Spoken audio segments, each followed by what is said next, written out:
Welcome to the Blueprint Breakers podcast. What is a blueprint breaker? If you live your life outside the typical traditional lifestyle blueprint, you are a blueprint breaker. We are here to start a conversation, to assemble resources, and to build a community. This podcast is for empowered women in midlife and beyond who are preparing for a powerful next era of life. My name is Amy A. Palmer. I am your host and facilitator for our conversations. Sit back, relax, enjoy the show. To stay connected, up to date, and to receive all of our free resources and gifts along the way, join us at community.blueprintbreakers.com. What happens when you do everything right and the promised life never arrives? That's what we talk about today. Today's conversation is for the Gen X women out there who followed the steps, carried the weight, stayed capable, and then quietly realized the old story no longer fits. I'm joined by Trilby Johnson, known as the Energy Architect, author of Fearlessly Alone, and a guide for women navigating the internal unraveling that shows up in midlife as loneliness, exhaustion, or a deep sense of something's off. This is not a conversation about fixing yourself. It's about listening to your body, to your energy, and the part of you that knows the blueprint is breaking for a reason. Hello, and welcome to Blueprint Breakers, Trilby. So nice to see you today. So glad to be here, Amy. Thank you. I haven't done a podcast for a while, so I'm a little bit full of anticipation, like, oh, do I still remember how to do this? But thank you so much for this opportunity. Awesome. Let's just forget it's a podcast. Yeah, we'll just forget it's a podcast and we're just going to chat. Have a good chat. Exactly. Best way to do it, right? Yes. So I know during our prior interactions, I know that you are a great example of being a blueprint breaker. And I'd love to open up our conversation with that. So tell me your blueprint breaker story. Like, what makes you a blueprint breaker?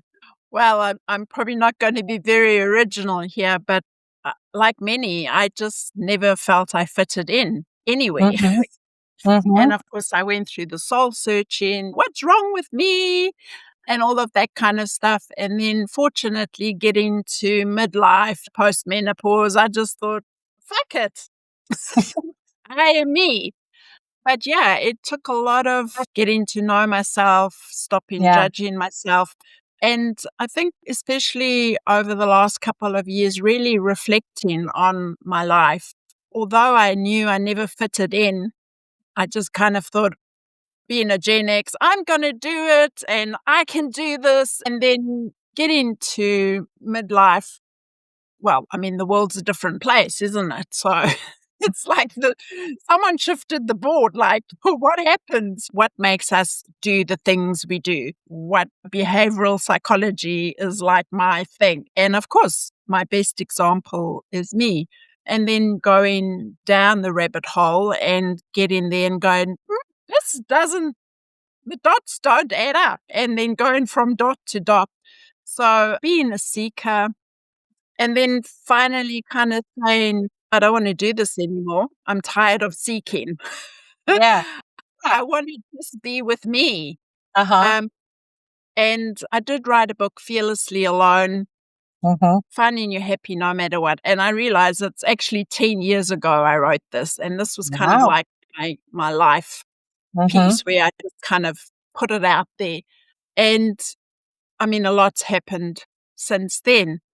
But as I said in the book, I think the pivotal moment for me was even young. I saw all this chaos around me and I thought I got off at the wrong station. What's going on? And then, of course, trying to find a place, trying to find understanding where I did fit in, and then realizing I don't actually fit in. And it took me a long time to make peace with that. For me, I've always followed the life dictum, know thyself. And that's just always been kind of my driving forces. I'd like to peel that back a little bit. So I'm curious, what what do you, especially now that you've done a lot of work, you've done a lot of introspection, you've done a lot of reflection, like looking back, why did you think you felt like you didn't fit in? And what did that mean to you at the time? Well, I would notice when I spoke, people wouldn't listen to me. They'd override Mm, me. Of course, it starts in childhood. My mom was a solo mom, so already there, I never knew my father. But again, I didn't know that that was not the way it was. It was only when I started going to school, I noticed these men there and I thought, who are these?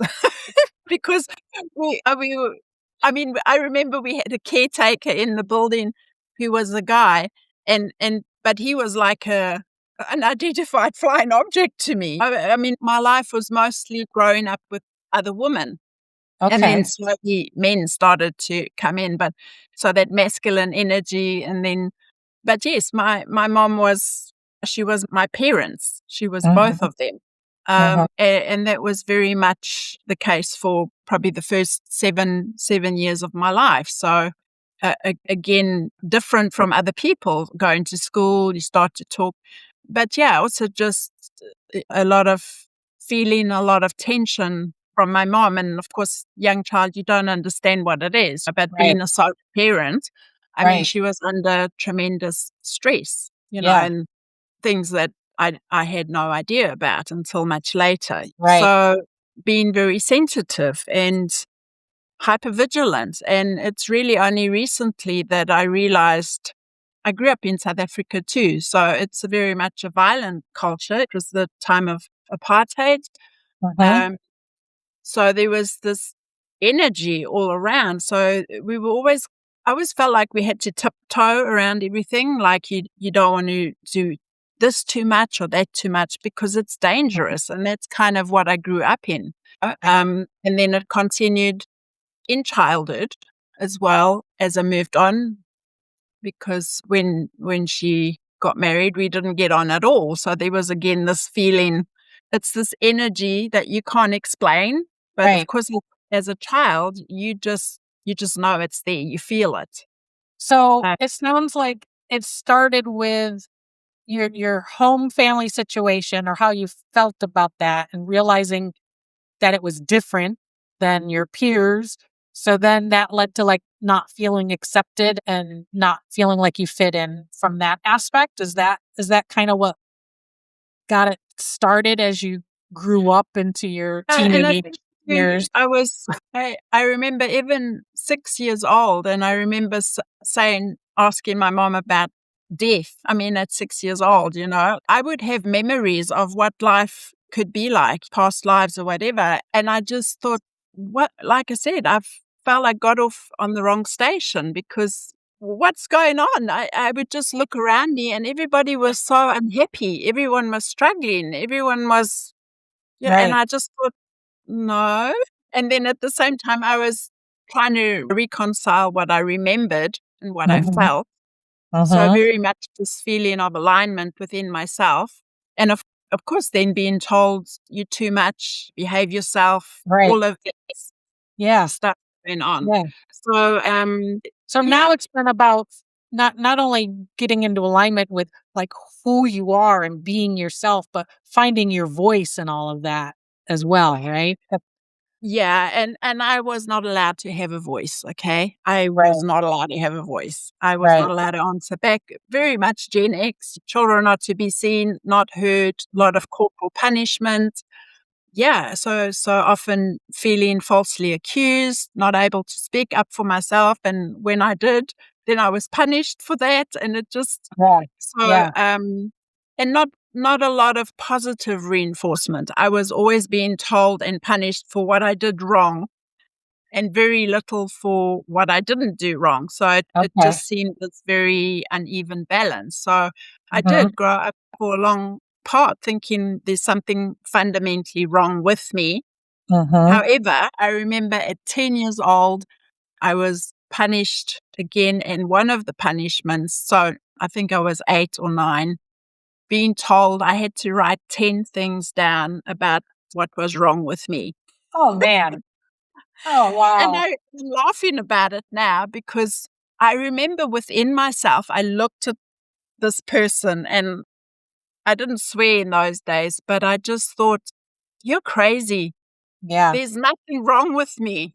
Yeah. And I think that was the first time that I can remember in my life. And this is after a lot of therapy, soul searching. So I didn't just wake Yeah. up and it was a great moment. In the Right. moment, it's it wasn't great at all, but on reflection, I remembered there's a part inside myself which I call the point of no return, like in Lord of the Rings, where he's put his staff down and it's like, you shall not pass. And there was like the space in me, even at 10. And I just thought, okay, I'm going to tell you what you want to hear. And I did. I wrote down, I made up shit. Oh, So like, I don't do the garden or whatever. I don't even remember yeah. what I said for, Uh-huh. and I'm happy with it. And I just thought, yeah, right. And I realized now that was a safety strategy. I had to read my environment very, very carefully. And it got really to the point where I didn't know what to do anymore. So I withdrew. It sounds like you learned how to adapt and be whoever you needed to be in that scenario in Yeah. order to survive the time, right? Yes. That's why I loved reading, because I could go Yeah. into the books and I would escape there. And but also, I learned a lot from books. I picked up a lot Right. of historical facts. I finally found resonance in what I was feeling within. Books were what validated the thoughts I had had, Right. because in those days you didn't go online and tell your whole life story or, or make videos. But they were very private thoughts that I just felt and thought within myself, and then they were echoed in books. And I think that kept me going, because I knew I wasn't the only one who felt and thought like this. Yeah. Right. So now what's cool is that you've been able to like leverage your experiences, your hardships, and everything that you've learned as a result of that. And you've leveraged that into helping other people and helping women, especially. Now, I noticed that there was something that I was reading when I was looking through your background and stuff, where you talked about the moment when the old story stops working. Would love to hear you speak on that in terms of what does that actually feel like for women, especially if they may not consciously really know that something's wrong. They may feel like nothing's wrong, but it just feels like nothing fits. Can you speak to that a little bit?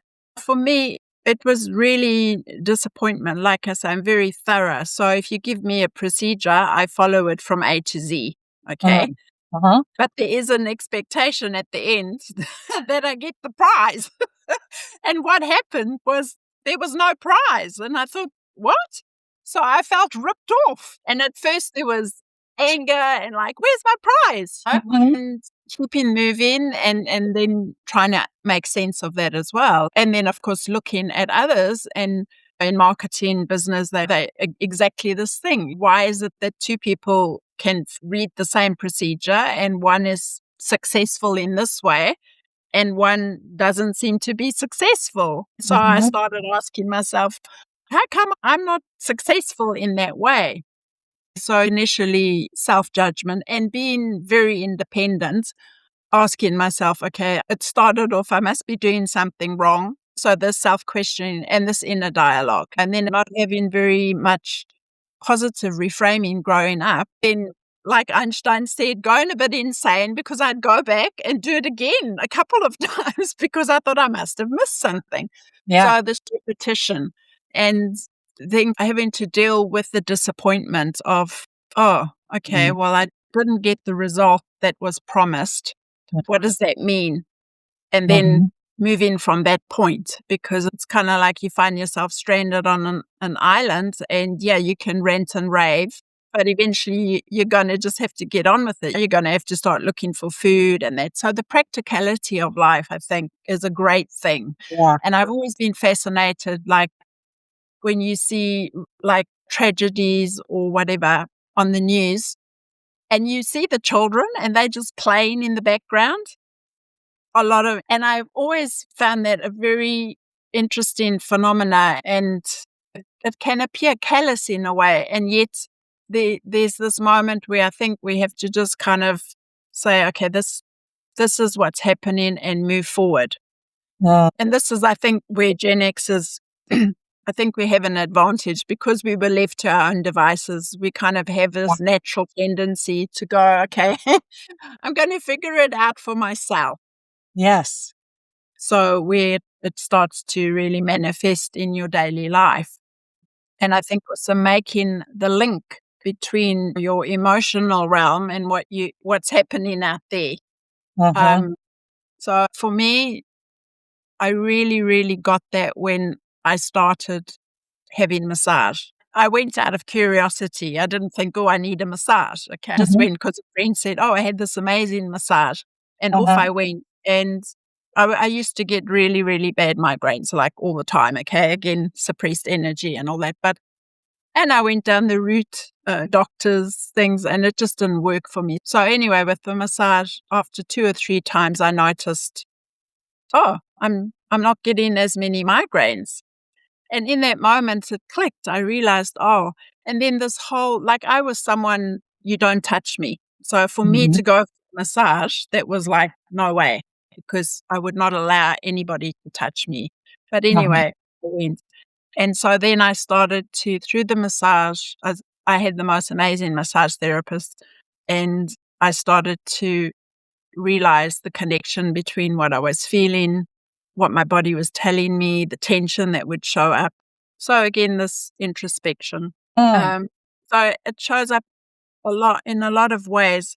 I think a lot of women are so busy if they have families, and if we don't have families, we've got that full responsibility of I have to take care of myself. So there's always this pressure to be busy, to keep going.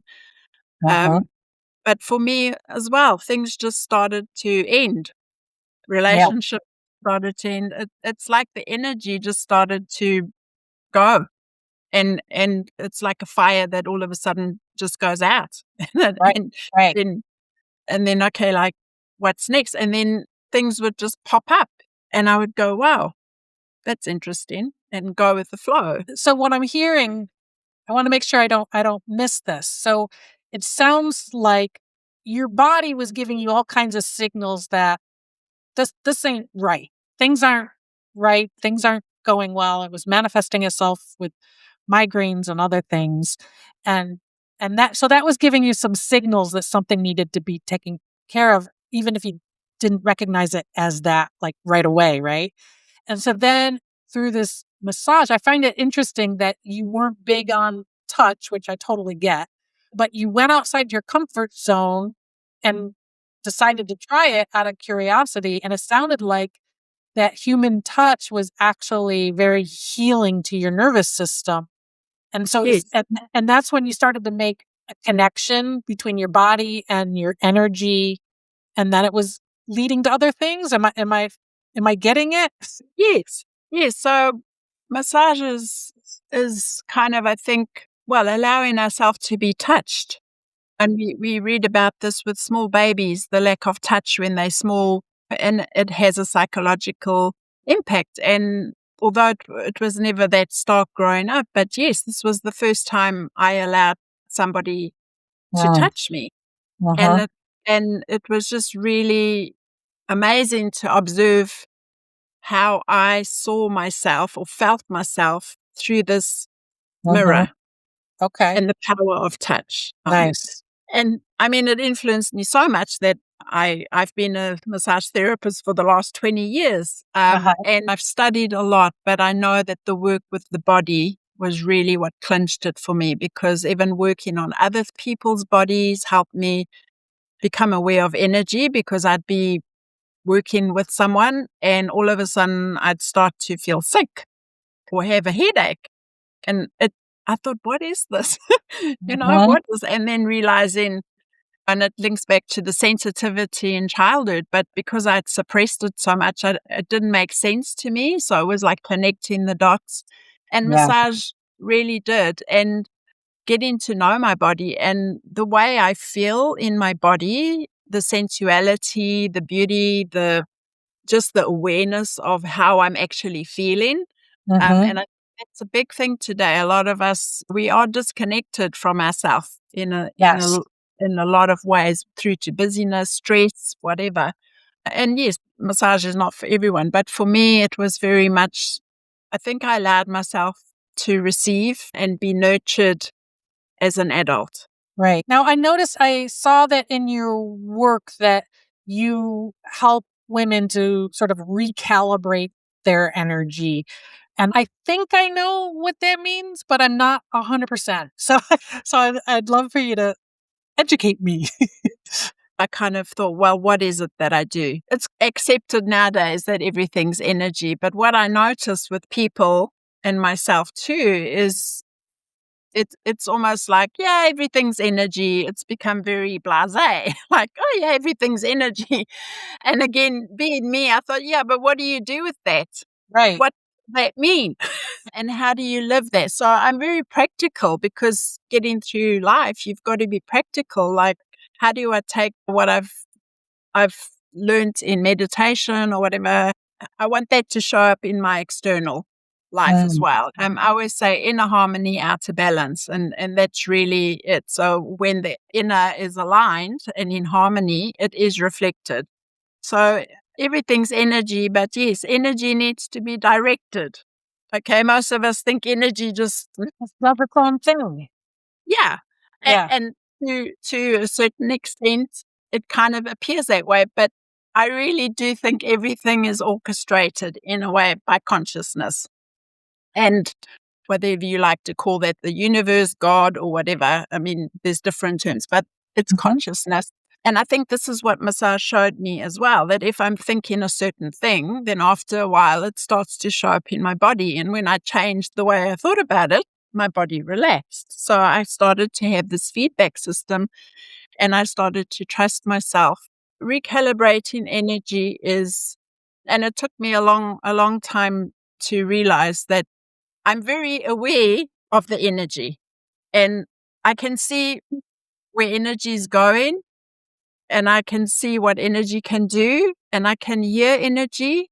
And this is also through my body, through my intuition. And when I go into the energy is speaking.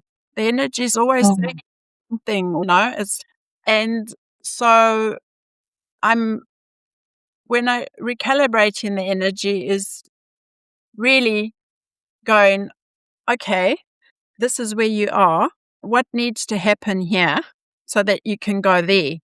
And this Mhm. is the thing, I would hear voices and I would think, who's speaking? And it would be the person's body. And I know this sounds really weird, but this is how it happens. Uh-huh. And body will tell me what's going on. Yeah. Have And you always had this gift, or is it something that you I just have always had honed it. over time, or I just didn't it's know just what it was. okay? Because it was so natural to Yeah. me. Yeah. It did show up in this hyper-vigilance, but also very sensitive and we do it a lot. It's like if you walk into a room and two people have been having an argument, you feel it, Yeah. you know. Right. Um, so it's how you engage with the energy. We are by default programming, socialization. The energy gets filed in little files Yeah. and this is what behavior is. Right. Behavioral patterns is structured It's put energy. into little boxes, right? Like it's Yeah, put into like little. Yeah. yeah. Mm-hmm. So it's directing the energy. So when I work with someone, it's not me directing the energy. I actually lead them through their own process because it's not about me. It's that they get to know what their energy wants. Mm-hmm. Um, and there's a very precise way of doing that, organic, and that honors their higher self because I really live by that. I don't want to give someone a fish. I'll teach them how to fish because Right. that's what autonomy is for me. And that's what independence, true sovereignty is. It's knowing that you are self sufficient, that you resource yourself. And how do you work with energy? So you feel like we all have that ability in us, and the people that you're working with, you're helping them to realize that within themselves? I think they already know if they've Yeah. already done a lot of inner work. That's why I say they've usually, the people I work with. So My clients usually come to me when nothing else works anymore. So they've been down the medical route, they've been down the self-help route, and they come to me because they don't know what else to do. Like me, they went from A to Z and they didn't get the result. So I'm able to offer them a reframe.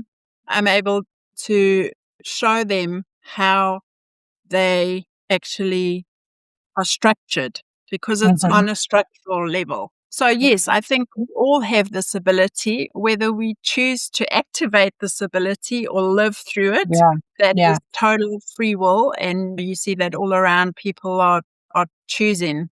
I do Mm. think that we are responsible for our choices. And that's okay. We all came here with a different soul purpose. Right. And not to judge. Sometimes it is having that experience. That's what you came to experience. Yeah. And I think that's the freedom I found for myself was I kind of thought, well, who said that success has to look like that? And when the dots didn't add up, it's like, okay, so who am I? I know I'm still here. I still exist, even despite not having all these things. And I'm not knocking in any way having those things. I can understand, and I know that I've had those things in past lives. So recalibrating the energy is actively directing your energy. And a lot of times is really just connecting people to that experience and knowing that you have this ability. That's very fascinating. Something else I wanted to chat with you, I want to make sure that we cover was around loneliness, particularly Mm, in midlife, yeah. and also how it relates to the book that you wrote, Fearlessly Alone. I would love to hear some of your thoughts on all of that. With the changes in the world, what's happening is the systems are dismantling. So a lot of the structure that was kind of expected is not there anymore. And absolutely, I mean, this can happen with wars as well. But I mean, we had the pandemic, so it was a different kind of thing. People are saying, oh, it's really hard to make friends. And of course, the family structure has changed tremendously. A lot of people are not having children anymore, whether it's through a choice or just that's how it kind of unfolds. So a lot of that is not there. And a lot of people more are living on their own. I'm speaking particularly in the West. Having said that, I have been in relationships and for myself personally, I would often feel more alone in a relationship where Yes. the balance was off than being on my own and being fully autonomous. That for me has always been my driving force. In my book, Fearlessly Alone, I wanted to understand why I felt alone. What was the cause? And then from the studies I did, realizing in my life experience that a lot of it is socialization, looking at history, looking at religion, and what's the message under aloneness or being lonely and how society deals with it. I'm very grateful to live in the time I do, where it is more or less socially, it's acceptable that a woman can choose to be single and women's rights and things like that. So I'm very grateful for that. I think it is this disconnect from ourselves, really. And again, massage played a huge role, getting to know myself, the body shame. And I find it very interesting that the body has been shamed so much because when we're busy criticizing our body, you're not listening to your intuition. And the intuition is unbiased. So a lot of people don't listen to the intuition, me included. So there are signposts all along the way. And the good thing about the intuition is, well, it can go quiet.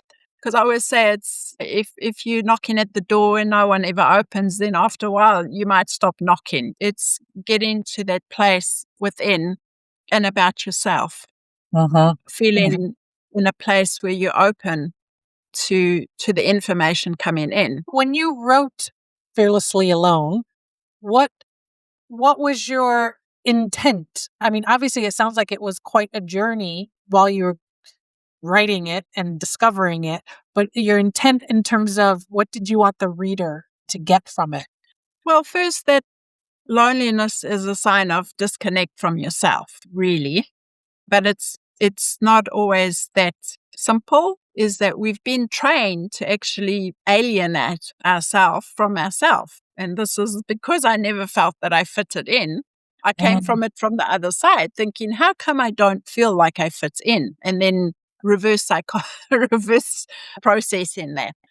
And breaking through that, understanding emotions, how emotions are created, and the beliefs on how they connect to the emotions and how they triggered. So, how do you transform that feeling of loneliness into a sense of solitude? Loneliness is a great catalyst for actually sitting with yourself. And then, of course, most people can't sit 5 minutes Mhm. in peace. And the inner chatter goes. We see this with meditation. People are like, I can't calm my mind and all that. That's not the point of meditation. The point of meditation is that you observe the chatter. So meditation is a observation tool. So it's to start to observe yourself. It's not to silence the ego. It's not to stop the mind chatter. Then you get into what's the mind chatter saying. So lonely people are very much, and the internal dialogue is not good. It's rare that lonely people have a good dialogue going on until you do. S It's and it's again, awareness is the most important thing. We seem to be creatures of, we only move when we're struggling or suffering, and so again, this dynamic that just opens up. Right. Um, that's why directing the energy is very, very important. Mm. And I think it's our superpower. And again, the messenger's job is just to deliver the message. Then you have Wow. to read it and go, okay, So the feeling of the loneliness, it's a messenger and can be a catalyst at the same time, giving yes, you giving you a signal and sort of catapulting you in some, hopefully in some direction, so that you're yes, moving towards something new as opposed to just away from, but you could move away from something temporarily and hopefully at some point you start moving towards something good. well, it's like me repeating the same pattern over and over again because it's that balance and it's very personal. But I do know that through the modalities and learning to ask questions, the right questions. So when you ask a question, something ignites, something Yeah. comes up. That something that comes up is energy. And if you don't catch it, the mind steps in. And our beautiful minds, they do their job amazingly. So well that they will convince us that we're okay when we're not really. The brain, I say, is a matchmaker. It will match you up, the regulator, articular, whatever it's called. It's a matchmaker, unless you interrupt it, which is the work I do. That's the recalibration, saying, okay, so your mind's matched you up with, yeah, is this what you really want? And then explore, okay, so where can we go from here? And Mhm. you can come back to, yes, this is what I want, but you do it very consciously. You're not on default. It's neuroscience, but it's also the way I work is including the body, because if you don't include the body, you don't embody it. And this is what we're seeing. A lot of people are in their heads doing the work, blah, blah, blah. This is what I did, following the procedure, but I did it mentally. I did it cognitively, and my body was elsewhere. So it's the nervous system, it's containing it. And because of my training, my experience, I know you need the energy, you need the mind, and you need the body. All working together. So Yeah, well said. It's so interesting and so fascinating. I've really enjoyed this conversation, Trilby. I think we covered a lot today, and you definitely piqued my curiosity to dig in deeper. So thank you for that, and my thank pleasure. you so much. Thank you so much for being here today. My pleasure. I think when people realize how amazing and how powerful we are, And this is using power in the right way so that we know we are sovereign, we are whole unto ourselves. That's what healing is realizing you are already whole. It's like living life backwards. So the first 20 years of your life, you get educated by your parents, by society. Then the next 20 years, you spend uneducating yourself, and then what's left, which is midlife, is then you say, who am I? And biology, our hormones, everything, our bodies are set to help us with this. So it's becoming stewards of ourselves. And I believe then when you're a steward of yourself, it has a ripple effect. I love that. Thank you so much. Thank you so much for being here today. It's been wonderful talking with you. My pleasure, Amy. Thank you so much. Thank you. Thank you for joining us for today's episode of the Blueprint Breakers podcast, Recalibrating Your Energy in Midlife. And a special thank you to my guest, Trilby Johnson. Thank you again for listening and sharing this episode with your friends. If you haven't done it yet, remember to follow or subscribe, and please give us a 5-star rating on whichever podcast platform you are using. Have a great week. Keep on breaking those blueprints and rewriting your own.